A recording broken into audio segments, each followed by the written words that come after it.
وہ شہری یونیورسٹی تھی اور ایم اے ماس کمیونیکیشن کے فائنل ایئر کی کلاس تھی۔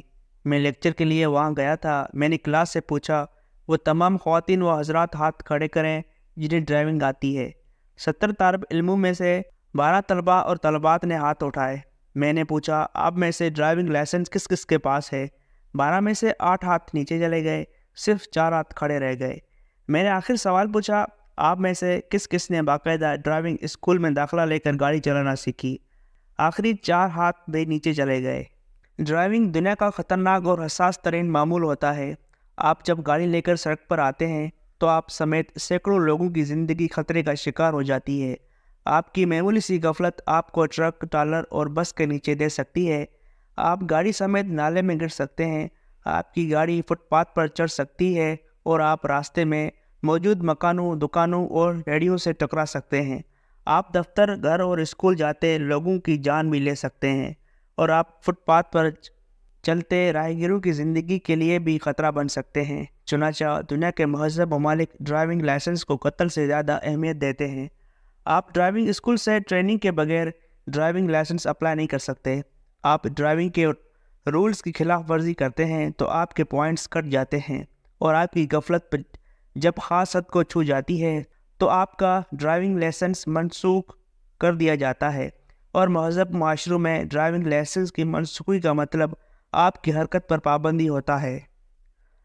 آپ پھر اس ملک میں گاڑی نہیں چلا سکتے۔ مگر ہمارے ملک کی ایک بڑی یونیورسٹی کے 70 طالب علموں میں سے صرف 12 ڈرائیونگ جانتے تھے، 4 کے پاس ڈرائیونگ لائسنس تھا، اور ان چاروں نے بھی کسی ڈرائیونگ اسکول سے باقاعدہ ٹریننگ نہیں لی تھی۔ گویا یہ 12 طالب علم خودکش حملہ تھے۔ یہ بارود بن کر روز اپنی اور دوسرے کی جان لینے کے لیے گھر سے نکلتے تھے۔ یہ ایک المیہ تھا۔ آپ اب دوسرا المیہ ملاحظہ کیجئے۔ میں نے ان سے پوچھا، آپ لوگوں نے 2 سال میں ماس کمیونیکیشن کے کتنے مضامین پڑھے؟ بتایا گیا 24۔ میں نے پوچھا، آپ میں سے وہ لوگ ہاتھ اٹھائیں جو 24 مضامین میں سے کسی ایک مضمون کے ایکسپرٹ ہیں۔ 70 میں سے 3 لوگوں نے ہاتھ اٹھائے۔ میں نے ان تینوں سے ان مضامین کے نام پوچھے جن میں یہ خود کو ایکسپرٹ سمجھتے تھے۔ خاتون نے جواب دیا، میں ٹیلی ویژن پروڈکشن کر سکتی ہوں۔ میں نے ان سے پوچھا، وائٹ بیلنس کیا ہوتا ہے؟ وہ خاموش رہیں۔ میں نے پوچھا، اسٹوری بورڈ کیا ہوتا ہے؟ وہ خاموش رہیں۔ اور میں نے پوچھا، فلم کی پروڈکشن میں کتنے کیمرے استعمال ہوتے ہیں؟ اس نے جواب دیا، 8۔ دوسرے صاحب کالم نگار تھے۔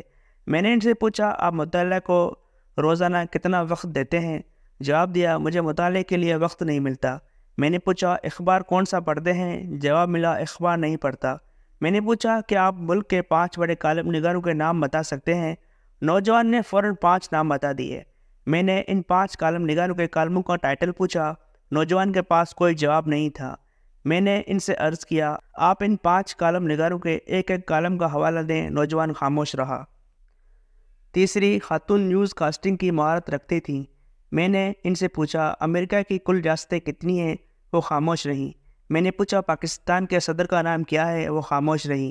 میں نے پوچھا، سینٹ کے کل ارکان کی تعداد کتنی ہے؟ وہ خاموش رہیں۔ میں نے پوچھا، ملک کا پہلا الیکشن کب ہوا؟ وہ خاموش رہیں۔ اور میں نے پوچھا، پاکستان مسلم لیگ ق کے صدر کون ہیں؟ جواب دیا، جنرل پرویز مشرف۔ میں نے تینوں ماہرین کا شکریہ ادا کیا اور اس کے بعد پوری کلاس سے پوچھا، آپ میں سے جاب کون کون کرنا چاہتا ہے؟ 70 میں سے 61 ہاتھ کھڑے ہو گئے۔ میں نے ان 9 طالب علموں سے نوکری نہ کرنے کی وجہ پوچھی جنہوں نے ہاتھ کھڑے نہیں کیے تھے۔ 3 خواتین نے جواب دیا، ہماری منگنی ہو چکی ہے، ایم اے کے بعد شادی ہو جائے گی۔ 2 نوجوان ملک سے باہر جا رہے تھے۔ 2 نوجوان سرکاری ملازم تھے، وہ کوالیفیکیشن بڑھانے کے لیے ایم اے کر رہے تھے، جبکہ 2 نوجوان ایم اے کے بعد والد کا کاروبار سنبھالنا چاہتے تھے۔ میں اب 61 نوجوان کی طرف مڑا۔ میں نے ان سے پوچھا، آپ کی تنخواہ کہاں سے اسٹارٹ ہونی چاہیے؟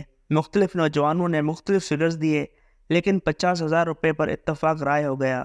میں نے اب 61 نوجوانوں سے عرض کیا، ملک میں اب 2 مسئلے ہیں۔ آپ کی کلاس کے 90% لوگ نوکری کرنا چاہتے ہیں، جبکہ پاکستان میں ہر سال 23% نوکریاں کم ہو رہی ہیں۔ پاکستان تیسری دنیا کا غریب ملک ہے۔ ملک میں 70 ٹیلی ویژن چینل ہیں۔ یہ تمام چینلز مالیاتی بحران کی وجہ سے ملازمین میں کمی کر رہے ہیں۔ یہ 3 پوسٹوں پر ایک شخص کی پالیسی پر کاربند ہیں۔ اخبارات کی حالت بھی چینل سے مختلف نہیں۔ اخبار میں سال سال تک کوئی اسامی پیدا نہیں ہوتی۔ جبکہ ہماری یونیورسٹیاں سال میں ماس کمیونیکیشن کے 10,000 طالب علم پیدا کر رہی ہیں اور ان میں سے 90% طالب علم نوکری کرنا چاہتے ہیں اور آپ کی طرح شروع میں 50,000 روپے تنخواہ لینا چاہتے ہیں۔ دوم، آپ کو کچھ نہیں آتا، آپ ایم اے کرنے کے باوجود 24 مضامین میں سے کسی مضمون کے ایکسپرٹ نہیں ہیں۔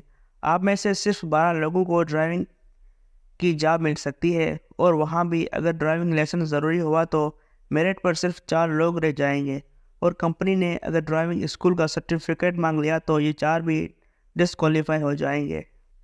میری گفتگو یقیناً نامعقول اور نان پریکٹیکل تھی، شاید اسی لیے پورے کلاس اور کلاس کے اساتذہ ناراض ہو گئے۔ اساتذہ کا کہنا تھا، ہم نے آپ کو طالب علموں کو انکریج کرنے کے لیے بلایا تھا، لیکن آپ نے انہیں ڈسکریج کر دیا۔ میں نے اساتذہ سے پوچھا، کیا آپ کے بچے برسر روزگار ہیں؟ چائے کی میز پر 10 استاد تھے، ان میں سے 7 استاد بزرگ تھے، ان کے بچے تعلیم مکمل کر چکے تھے۔ ان 7 کے 7 اساتذہ کے بچے بے روزگار تھے۔ میں نے بچوں کی ڈگریوں کی تفصیل پوچھی، 2 بچے ڈاکٹر تھے، 3 انجینئر تھے، 2 MBA تھے، اور ایک استاد کی بچی سافٹ ویئر انجینئر تھی۔ یہ بچے ٹیکنیکل شعبوں میں اعلیٰ تعلیم یافتہ ہونے کے باوجود بے روزگار تھے۔ میں نے ان سے پوچھا، آپ کے بچے ٹیکنیکل شعبوں میں گریجویشن کرنے کے باوجود کیوں بے روزگار ہیں؟ استاذہ نے جواب دیا، ملک میں میرٹ نہیں، ہمارے بچے سفارش اور رشوت نہ ہونے کی وجہ سے بے روزگار ہیں۔ میں نے عرض کیا، رشوت اور سفارش سرکاری ملازمت کے لیے درکار ہوتی ہے، آپ کے بچے پرائیویٹ سیکٹر میں جائیں۔ استاذہ نے جواب دیا، بچے پرائیویٹ سیکٹر میں سینکڑوں مرتبہ اپلائی کر چکے ہیں، مگر انہیں انٹرویو تک کی کال نہیں آئی۔ میں نے پوچھا، بچوں کو کال کیوں نہیں آتی؟ استاذہ کا کہنا تھا، سفارش اور رشوت۔ میں نے عرض کیا، جی نہیں، جابس کم ہیں اور امیدوار زیادہ۔ چنانچہ آپ کے بچے اعلیٰ تعلیم کے باوجود بے روزگار ہیں، اور یہ ٹیکنیکل شعبوں کی حالت ہے، جبکہ آپ مجھ سے ماس کمیونیکیشن کے طلباء اور طالبات کو انکریج کروانا چاہتے ہیں۔ استاذہ خاموش ہو گئے۔ یہ یقیناً میرے احترام میں خاموش ہوئے ہوں گے، کیونکہ ملک میں دوسروں کے نقطہ نظر کو برداشت کرنے یا تسلیم کرنے کی کوئی روایت موجود نہیں۔ پاکستان میں بے روزگاری انتہا کو چھو رہی ہے۔ ملک میں 1.45 کروڑ پڑھے لکھے ڈگری ہولڈر بے روزگار ہیں، جبکہ بے روزگاروں کی مجموعی تعداد 5 کروڑ سے زائد ہے۔ یہ 5 کروڑ لوگ نوکریاں بھی چاہتے ہیں، بھاری تنخواہیں بھی اور مراحت بھی، لیکن صلاحیت دیکھی جائے تو یہ ڈرائیونگ تک نہیں جانتے، یہ کمپیوٹر پر ٹائپ نہیں کر سکتے، یہ حساب نہیں کر سکتے، اور یہ درخواست نہیں لکھ سکتے، مگر یہ لوگ اس کے باوجود ایسی نوکریوں کی تلاش میں ہیں جن میں تنخواہیں لاکھوں میں ہوں، کرپشن اور لوٹ گسوٹ کی مواقع وسیع ہوں، اختیارات وزیر اعظم کے برابر ہوں، لیکن کام اور کارکردگی صفر ہو۔ میرا خیال ہے، دنیا کی کوئی حکومت، دنیا کا کوئی نظام اس اپروچ اور بے روزگاری کے اس ہجوم کا مقابلہ نہیں کر سکتا۔ یہ ان 5 کروڑ لوگوں کا مسئلہ حل نہیں کر سکتا۔ ہم اب اس مسئلے کے حل کی طرف آتے ہیں۔ اس مسئلے کے 4 حل ہیں۔ 1، آپ لوگوں کی اپروچ کو نوکری سے ذاتی کام پر شفٹ کریں، حکومت سیلف امپلائمنٹ پر کام کرے اور یہ ڈیٹا کالج طلباء کے ساتھ شیئر کرے۔ 2، ملک میں گریجویشن کے بعد ماسٹر یا MA میں داخلے کے لیے 2 سال کا عملی تجربہ لازمی قرار دے دیا جائے۔ طالب علم BA کرے، عملی زندگی میں جائے، وہاں 2 سال گزارے اور اس کے بعد ماسٹر لیول کی تعلیم کے لیے اپلائی کر سکے۔ 2 سال کے عملی تجربے کے دوران بھی جو طالب علم ذاتی کام شروع کرے، اسے 80 نمبر دیے جائیں اور نوکری کرنے والے کو 20 نمبر۔ 3، اعلیٰ تعلیم مہنگی بھی کر دی جائے اور مشکل بھی۔ یونیورسٹیاں کسی بھی شعبے میں سال میں 100 سے زائد طالب علم نہ لے سکیں۔ سلیبس کو 80% پریکٹیکل اور 20% تھیوریٹیکل بنا دیا جائے۔ اہل طالب علموں کی فیس معاف کر دی جائے، باقی طالب علموں کو بینکوں کے ذریعے ایجوکیشن لون کی سہولت دی جائے۔ ملک کی تمام سرکاری اسامیاں CSS جیسے امتحانات کے ذریعے پر کی جائیں، تاکہ کم سے کم سرکاری نوکریوں میں سفارش اور رشوت ختم ہو جائے۔ اور 4، ملک میں ٹیلنٹ ایکسپورٹ کا ادارہ بنایا جائے۔ یہ ادارہ دنیا کے مختلف ممالک کے ساتھ ہیومن ریسورس ایکسپورٹ کے معاہدے کرے، ان ممالک کی ضرورت کے مطابق یونیورسٹی کے بچوں کو ٹریننگ اور تعلیم دے، اور اس کے بعد ان نوجوانوں کو ان ممالک میں بھجوا دے۔ یہ پڑھے لکھے پاکستانیوں اور پاکستان دونوں کے لیے بہتر ہوگا۔ ہم نے اگر آج بے روزگاری کے مسئلے کو سنجیدہ نہ لیا تو یہ نام نہاد پڑھے لکھے نوجوان مستقبل کے خود کو حملہ آور ثابت ہوں گے، اور ہم اگر طالبان سے بچ بھی گئے تو بھی ہم خود کو ان نااہل بے روزگار خودکش حملہ آوروں سے نہیں بچا پائیں گے، کیونکہ یہ 1.45 کروڑ لوگ ملک کی سلامتی کے لیے اصل خطرہ ہیں۔